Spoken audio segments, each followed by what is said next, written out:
Om Namo Venkatesaya. Let's move on to the next sloka.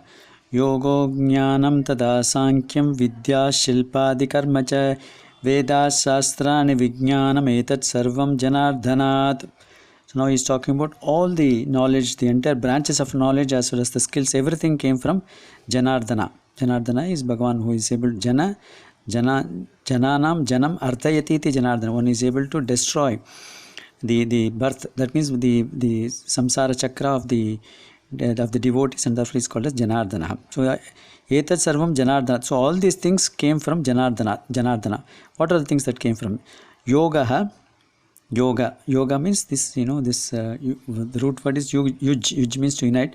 So you are talking about different yoga. You can talk about bhakti yoga, jnana yoga, karma yoga, all those things. Yoga, jnanam, the knowledge, the supreme knowledge of the tattva jnanam, the supreme knowledge of the Paramatma, the knowledge about Paramatma, Jivatma, the relationship between Paramatma, Jivatma, what are the means of reaching Paramatma, what are the things which are conducive for following the path of this moksha, what are the things which will prevent us from getting into that path. So all those things, this branch of knowledge is Tattva Jnanam, is called as Jnanam. Tata Sankyam, like that Sankyam is this Sankhya Yoga was established by Kapila Vasudeva. Is also Bhagavan's incarnation. So Sankhya Yoga is, according to the Sankhya Yoga, there are two things, which is the sentient and insentient things. So that's what is the philosophy talked about Sankhya. Other meaning of Sankhya is of course knowledge also.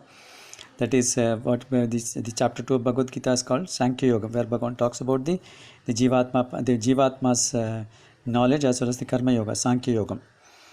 Vidya means all branches of knowledge, both secular and then para and apara, secular as well as the knowledge about tattva jnanam. Vidyaha shilpadi karmacha, all the skills, this sculpture and all those things, all these skills. Shilpadi karmacha, skills means the actions. Vedaha, that means all these four Vedas. Shastrani, sasanat rayate iti shastra, that means by giving orders it is protecting us.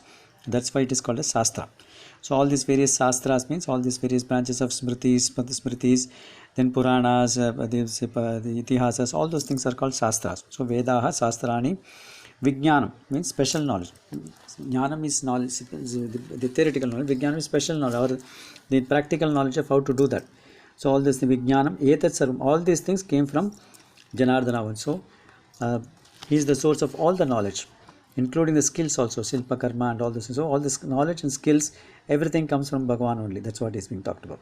Jnana Yogam, the Bhakti Yogam, Jnana Yogam, Karma Yogam, Sankhya Yogam, then all this secular as well as the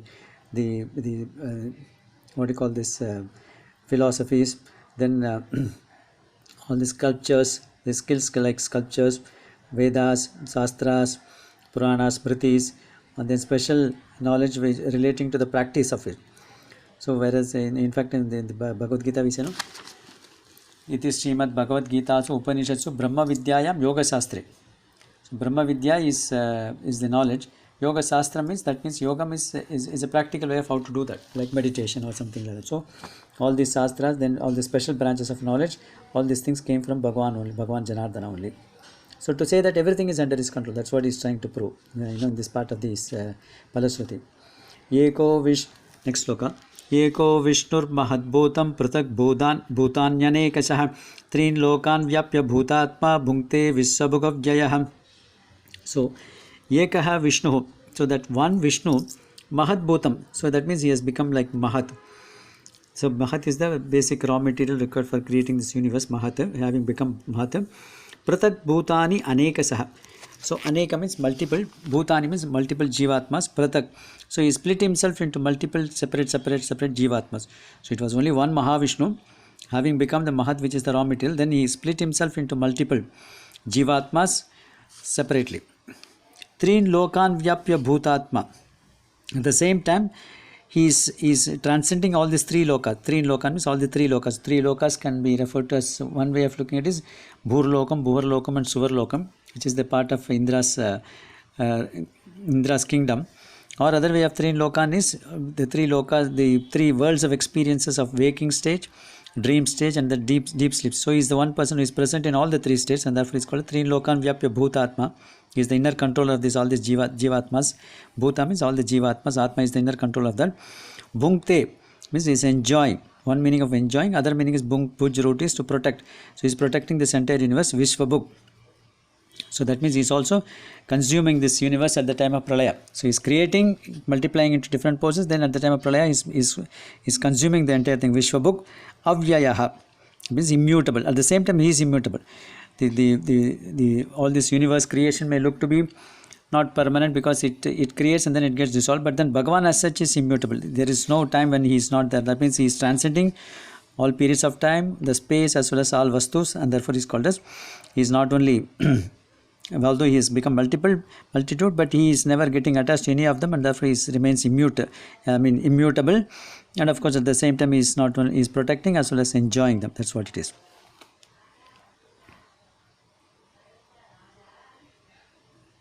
Next is imam stavam bhagavato vishnor vyasena kirtitam patedyi chet purushas shreya praptam sukanicha. So any purusha, that means any jivatma, shreya sukani shreya praptam. He wants to get happiness while living in this world. At the same time, ultimately moksha. Shreya means ultimate padam, moksha, praptam. Yaha ichet. So any jivatma who wants happiness while living in this world as well as getting moksha at the time after death, what should he do? Yaha ichet. Imam stavam bhagavato vishnor vyasena kirtidam patet. So that means he must chant this Vishnu Sahasranamam. Stavam means is the praise of Bhagavan Vishnu. Bhagavan Vishnu's praise. The namas are all in praise of Bhagavan Vishnu. Vyasena kirtam, it was composed by, it was sung by Vyasa Bhagavan. He must read that. So that means anybody who wants happiness while living in this world, at the same time finally moksha, they should chant this Vishnu Sahasranam, which is in the praise of Mahavishnu, which was composed by Vyasa Bhagavan. So they should read regularly. That's what it is.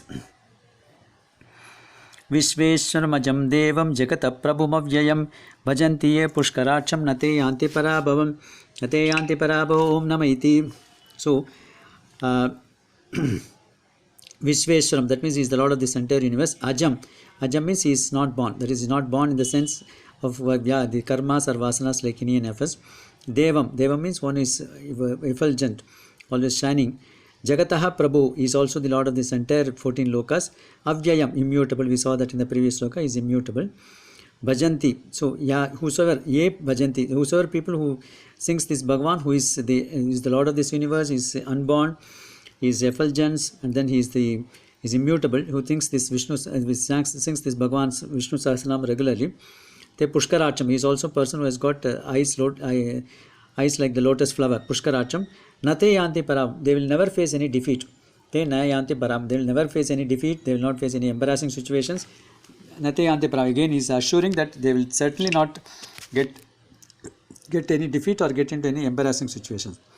So people who sing the name of Vishnu, Bhagwan's name every day, those people will never get into a situation of defeat or disillusionment or embarrassment. So that's what it is. So with this this Palashruti is over.